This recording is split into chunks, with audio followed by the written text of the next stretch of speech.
કલ્યાણપુર તાલુકાના ગ્રામ્ય વિસ્તારોમાં વહેલી સવારથી જ મેઘરાજાની તોફાની બેટિંગ જોવા મળી રહી છે। ભારે વરસાદના કારણે ખાસ કરીને ખંભાળિયાથી પોરબંદર જતા હાઈવેના રોડ ઉપર પાણી ભરાયા। ગ્રામ્ય વિસ્તારમાં ભારે વરસાદના કારણે અનેક નદી નાળાઓમાં નવા નીર આવ્યા।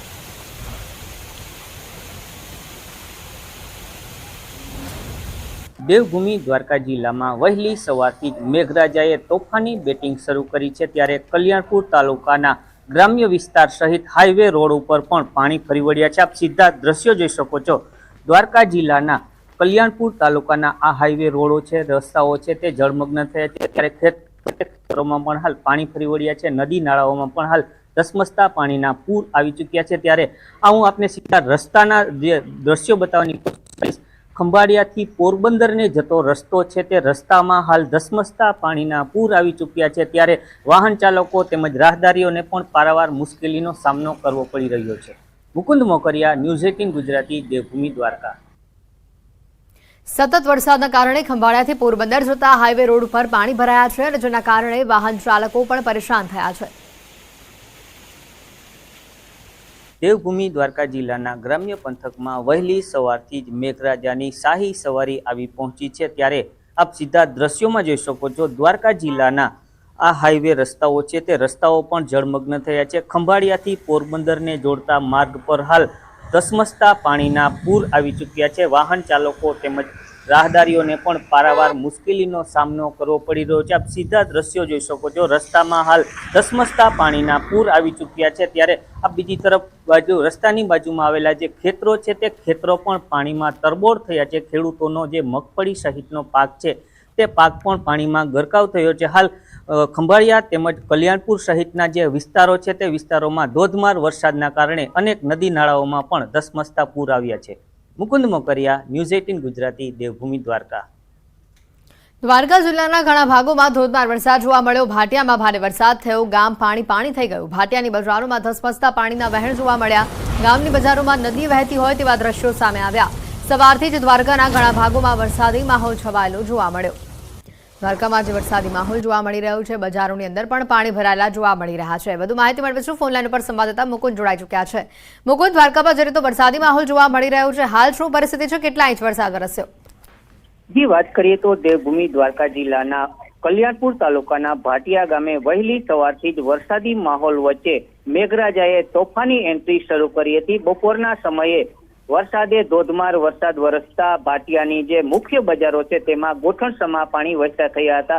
ભાટિયાની બજારો, બસ સ્ટેન્ડ ચોક સહિતના જે વિસ્તાર છે તે વિસ્તારોમાં ધસમસતા પાણીના પૂર જોવા મળ્યા હતા। વાહન ચાલકો તેમજ રાહદારીઓને પણ પારાવાર મુશ્કેલીનો સામનો કરવો પડી રહ્યો છે। ત્યારે ખંભાળિયાની વાત કરીએ તો ખંભાળિયા તાલુકાના ગ્રામ્ય વિસ્તારમાં પણ ભારે વરસાદના કારણે ખેતરો પણ પાણીમાં જળમગ્ન થયા હતા। ભાણવરની વાત કરીએ તો ભાણવર તાલુકાના આસપાસના વિસ્તાર છે તેમાં પણ વરસાદથી ખેતરોમાં પાણી વહેતા થયા હતા। જી બિલકુલ, આભાર માહિતી બદલ। 7 જિલ્લામાં બપોરે 1 વાગ્યા સુધી સાવધાની રાખવાની જરૂર છે, કારણ કે 1 વાગ્યા સુધીમાં આ તમામ 7 જિલ્લા માટે ઓરેન્જ એલર્ટ આપવામાં આવ્યું છે। 7 જિલ્લામાં તેજ પવનની સાથે અતિભારે વરસાદ જોવા મળી શકે છે, તો 10 જિલ્લા માટે પણ યલો એલર્ટની આગાહી છે। બપોરે 1 વાગ્યા સુધી યલો એલર્ટ આપવામાં આવ્યું છે। દરિયાકાંઠાના વિસ્તારોના જિલ્લાઓમાં વરસાદનું જોર વધી શકે છે।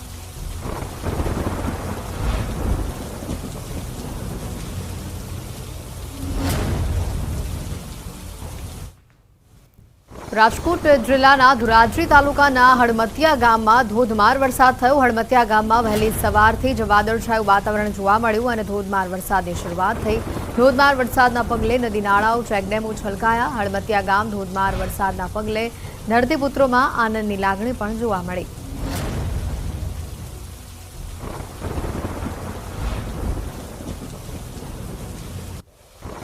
રાજકોટથી મહત્વના સમાચાર આવી રહ્યા છે। ધોરાજી પંથકમાં ધોધમાર વરસાદ જોવા મળી રહ્યું છે। ભાડેર ગામ સહિતના વિસ્તારોમાં વરસાદ જોવા મળી રહ્યું છે।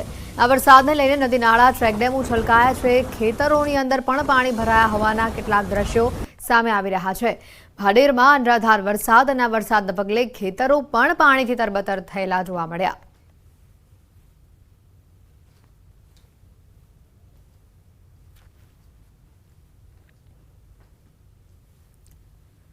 સમગ્ર રાજ્યમાં વરસાદી માહોલ જામેલો છે અને ત્યારે રાજકોટના ઉપલેટાના ગ્રામ્ય વિસ્તારોમાં ભારે વરસાદ જોવા મળી રહ્યો છે। લાઠ, ભીમોરા, મજેઠી સહિતના ગ્રામ્ય વિસ્તારોમાં વરસાદ જોવા મળી રહ્યો છે. વરસાદ થતાં બાળકોએ વરસાદમાં નહાવાની મજા માણી. ગ્રામ્ય વિસ્તારોમાં ભારે વરસાદને લઈને રોડ ઉપર પાણી વહેતા થયા. આ વરસાદને લઈને કપાસ, મગફળી, સોયાબીન સહિતના પાકનું વાવેતર કરેલ ખેડૂતોમાં ખુશીનો માહોલ જોવા મળ્યો.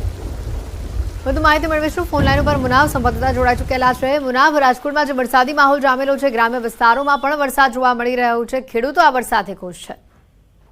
ચોક્કસથી એટલી જ વાત કરવામાં કે ઉપલેટા ગ્રામ્ય વિસ્તારમાં સવારથી જ વહેલી સવારથી ભારે વરસાદ ગ્રામ્ય વિસ્તારમાં લાટ, ભીમોરા, મજેટી સહિત ગ્રામ્ય વિસ્તારમાં ભારે વરસાદ પડી રહ્યો છે. ગ્રામ્ય વિસ્તારમાં ભારે વરસાદ લઈને રોડ રસ્તાઓ પાણીમાં વહેતા થયા હતા. ગ્રામ્ય વિસ્તારમાં વરસાદને લઈને કપાસ, મગફળી, સોયાબીન સહિત પાકોને ખેડૂતોને મોટા ચોક્કસપણે ફાયદો થશે.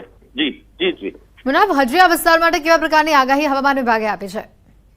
બિલકુલ જે રીતે રેડ એલર્ટ આપવામાં આવ્યું છે, રાજકોટ જિલ્લામાં સવારથી જેતપુર, ધોરાજી અને ઉપલેટા, ધોરાજી અને જેતપુરમાં ધીમી ધારે જે સવારથી વરસાદ વાતાવરણમાં વલટો આવ્યો હતો અને કાળા ડિબાંગ વાદળા અત્યારે જોઈ રહ્યા છે. બીજી તરફ વાત કરવામાં જે ઉપલેટા અને હરમતિયા ગામ છે, હરમતિયામાં સવારથી વહેલી સવારથી જ ધોરાજી તાલુકાનો જે હરમતિયા છે એમાં ધોધમાર વરસાદ વરસ્યો હતો અને ઉપલેટા તાલુકાના જે લાટ, ભીમોરા છે ત્યાં વરસાદ સારો વરસાદ થયો હતો. તેને લઈને ખેડૂતોમાં એક ખુશીનો માહોલ જોવા મળ્યો હતો કે ખેતર કે જે પાક છે તે પાકને મોટા પાયે ચોક્કસપણે ફાયદો થશે ખેડૂતોને.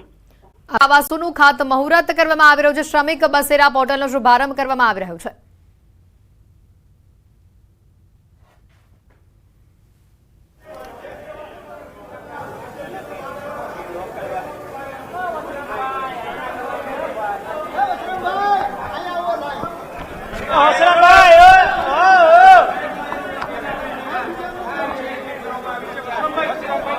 લાઈવ કરી લો.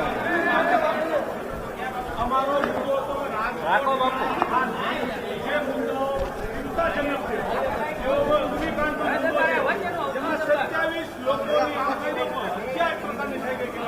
જેવો મુદ્દો છે એની ચર્ચા કરવાનો ભાજપ પાસે સમય નથી. વાયા વાતો કરવાનો કમિશનરની office. Standing chairman Shri દેવાનભાઈ Dani, પક્ષના નેતા શ્રી ગૌરાનભાઈ પ્રજાપતિ, દંડક શ્રીમતી શીતલબેન ડાગા, અધિક મુખ્ય સચિવ શ્રી અંજુબેન શર્મા, શ્રમ આયુક્ત શ્રી અનુપમ આનંદ, કલેક્ટર શ્રી તથા ઉપસ્થિત અધિકારીગણ, ચૂંટાયેલા જનપ્રતિનિધિ, સંગઠનના પદાધિકારીશ્રીઓ, સૌ શ્રમયોગી ભાઈઓ બહેનો, પ્રેસ મીડિયાના મિત્રો, સૌને મારા નમસ્કાર.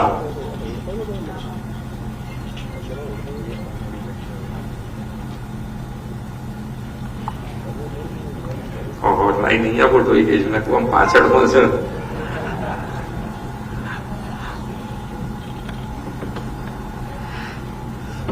વિશ્વ નેતા અને સર્વાધિક લોકપ્રિય નેતા આદરણીય વડાપ્રધાન શ્રી નરેન્દ્રભાઈ મોદી હંમેશા ગરીબ કલ્યાણ અને સેવા સુશાસનને પ્રાથમિકતા આપી છે.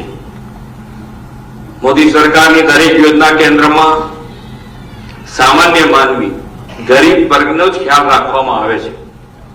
આવા કરોડો સામાન્ય પરિવાર, શ્રમિકો, મજદૂરોના આશીર્વાદથી આદરણીય નરેન્દ્રભાઈ સતત ત્રીજી વાર વડાપ્રધાન તરીકે દેશની સેવાની તક એમને મળી છે. દેશના વિકાસ માટે, પ્રગતિ માટે પરિશ્રમનો પરસેવો પાડતા આપણા સમાજના એવા બાંધવો જેઓ સંગઠિત નહીં, છૂટાછવાયા વ્યવસાયમાં રોકાયેલા છે અને છતાં દેશની પ્રગતિનો આધાર છે એવા શ્રમિકોને કલ્યાણ યોજનાનો લાભ આપવો એ સરકારનું દાયિત્વ બને છે. આદરણીય વડાપ્રધાનશ્રીએ દેશના વિકાસમાં શ્રમિકોના યોગદાનનો મહિમા કરતા શ્રમેવ જયતે સૂત્ર આપીને શ્રમિકોના પરિશ્રમને પારસમણી કહ્યા છે.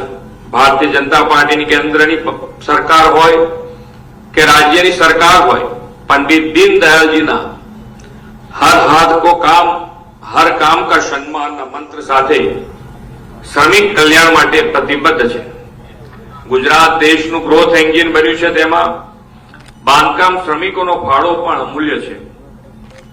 મોટા બિલ્ડિંગ, ભવ્ય ઇમારતો, ઇન્ફ્રાસ્ટ્રક્ચર ઉદ્યોગ માટે ફેક્ટરીઝ, દરેક નિર્માણ ક્ષેત્રના પાયામાં શ્રમિકોનો પરસેવો રહેલો છે અને સંગઠનનું સૂત્ર છે પથ અંત્યોદય, પ્રાણ અંત્યોદય અને લક્ષ્ય અંત્યોદય. આવી માળખાકીય સુવિધાઓ, ઇમારતો, મકાનો, પ્લાન્ટ્સ વગેરે ઉભા કરવામાં પોતાનો પરસેવાનું સિંચન કરતા બાંધકામ શ્રમિક યોગીઓને નવતર ભેટ આપવાનું સૌભાગ્ય આજે મને પ્રાપ્ત થયું છે.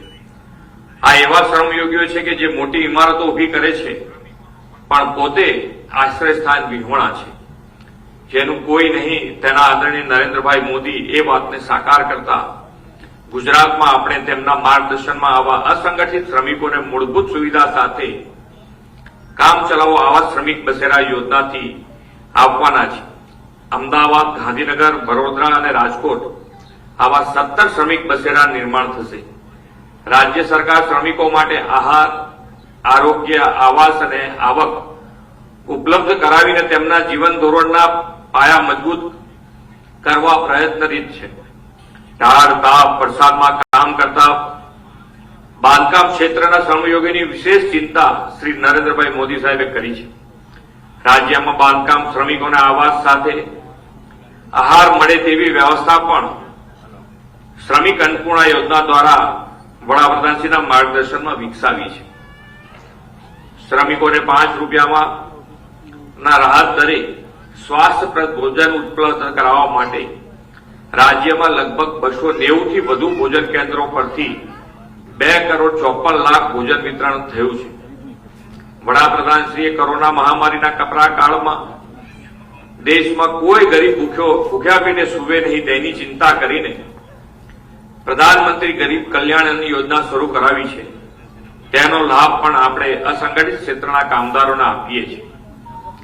દેશમાં જીડીપીમાં અડધો ભાગ અસંગઠિત ક્ષેત્રના 42 કરોડ શ્રમયોગીના પરસેવો અને કઠોળ પરિશ્રમનો છે. 60 વર્ષની વયે આવા શ્રમિક પહોંચે અને વયને કારણે કામકાજ કરવા શક્તિમાન બને તો પણ તેમને દર મહિને 3,000 રૂપિયા જેવી પેન્શનની રકમ મળે છે. શ્રમિકો પોતાના પેન્શન પર સન્માનથી નિર્વાહ કરી શકે એવી કલ્યાણ યોજના પીએમ શ્રમયોગી માનધન યોજના આપણા નરેન્દ્રભાઈએ શ્રમિકોને ભેટ આપી છે. ગુજરાતમાં 3,10,000ને આ માનધન યોજનાનું કવચ મળ્યું છે. ગુજરાતમાં આવા અસંગઠિત ક્ષેત્રના 2 કરોડ જેટલા પરિવાર શ્રમિકોને 21 જેટલી કલ્યાણ યોજનાના લાભ સામે ચાલીને સરકારે શ્રમિક કલ્યાણ મેળા ધન્વંતરી આરોગ્ય રથથી આપ્યા છે. બાંધકામ શ્રમિક કલ્યાણ બોર્ડ મારફતે પ્રસૂતિ સહાય યોજના, મુખ્યમંત્રી ભાગ્યલક્ષ્મી બોન્ડ યોજના, શિક્ષણ સહાય યોજના, હોસ્ટેલ સહાય યોજના, પ્રધાનમંત્રી જીવન જ્યોતિ વીમા યોજના વગેરે સહિતની યોજનાઓનો પણ અમલમાં મૂકી છે. આવાસ, આહાર સાથે અસંગઠિત ક્ષેત્રના શ્રમિકોના આરોગ્યની પણ ચિંતા વડાપ્રધાનશ્રીએ કરી છે. બાંધકામ શ્રમિકો તથા તેના પરિવારજનો માટે આરોગ્ય સંભાળની સેવાઓના કેશલેસ લાભ માટે પ્રધાનમંત્રી જન આરોગ્યના અંતર્ગત જોગવાઈ કરવામાં આવી છે.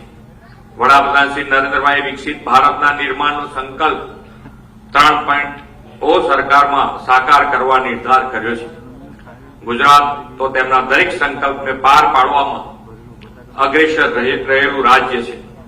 વિકસિત ભારત માટે વિકસિત ગુજરાતનું નિર્માણ આપ સૌના પરિશ્રમ અને પરસેવાના યોગદાન અને સરકાર સમાજના સહયોગથી કરીશું એવા વિશ્વાસ સાથે વિરમું છું. ભારત માતા કી જય. વંદે માતરમ. જય જય ગરવી.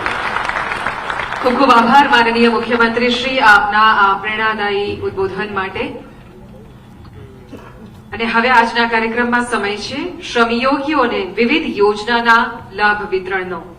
આજે આ મંચ ઉપરથી માનનીય મુખ્યમંત્રી શ્રીના વરદ હસ્તે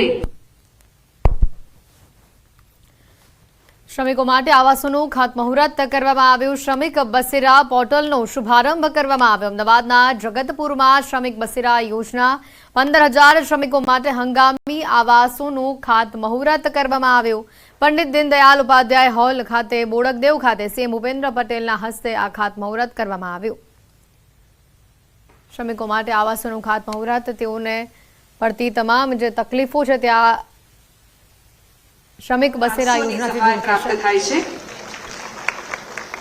પ્રસૂતિ સહાય યોજનામાં પ્રસૂતિ પહેલા 17,500 રૂપિયા અને પ્રસૂતિ બાદ 20,000 રૂપિયા આમ કુલ રૂપિયા 37,500ની આર્થિક સહાય મળે છે.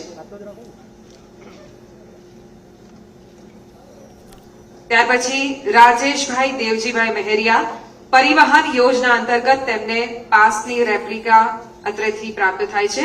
લાભાર્થી રાજેશભાઈ મહેરિયા વર્ષ 2014 થી બાંધકામ બોર્ડમાં નોંધાયેલા શ્રમયોગી છે, કડિયાકામ કરે છે અને પરિવહન યોજના અંતર્ગત AMTS માં મુસાફરી માટે રાહત દરે પાસ આપવામાં આવે છે.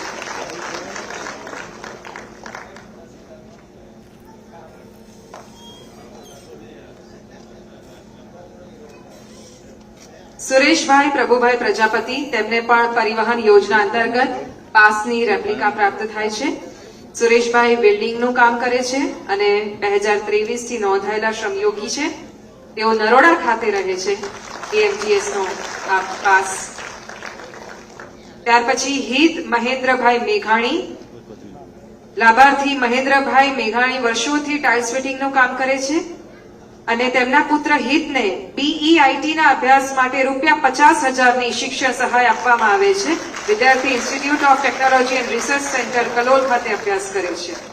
ત્યાર પછી યશિતા પંકજકુમાર પંચાલ પંકજભાઈ વર્ષોથી કડિયાકામ કરે છે અને 2014 થી બોર્ડમાં નોંધાયેલા શ્રમયોગી છે. તેમની દીકરી યશિતાને બીફાર્મના અભ્યાસ માટે રૂપિયા 50,000ની શિક્ષણ સહાય આપવામાં આવે છે.